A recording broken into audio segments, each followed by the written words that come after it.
Assalamu alaikum, dear viewers. Today, we have a remarkable story to share with you, a story about wealth, gratitude, and faith. It's a tale that reminds us of the wisdom found in the Quran and the blessings of thanking Allah, the Most High, in all aspects of our lives. Our story begins with two men, John and Ahmed. John is a wealthy businessman who has a unique ritual he follows every time he pays for something. Let's hear his story.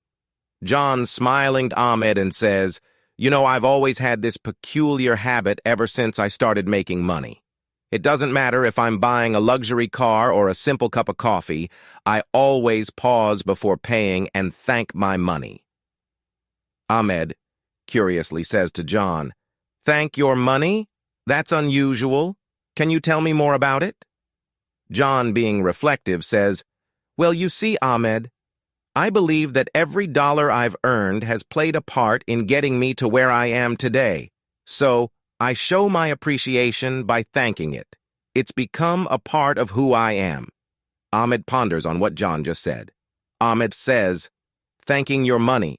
John, your story just reminded me of a verse from the Quran, Surah Ibrahim, verse 7, where Allah says, "And remember when your Lord proclaimed, 'If you are grateful, I will surely increase your favor, but if you deny, indeed, my punishment is severe.'" That's a powerful verse, Ahmed. It's about gratitude, right? Ahmed nods. "Yes, John. I've always thanked Allah when I eat, and I've never gone hungry. I thank Allah when I drink, and I've never gone thirsty. So why should thanking Allah when I purchase anything be any different? The Quran is always truthful." Subhanallah. Glory be to Allah. What a beautiful reminder of the importance of gratitude in our lives.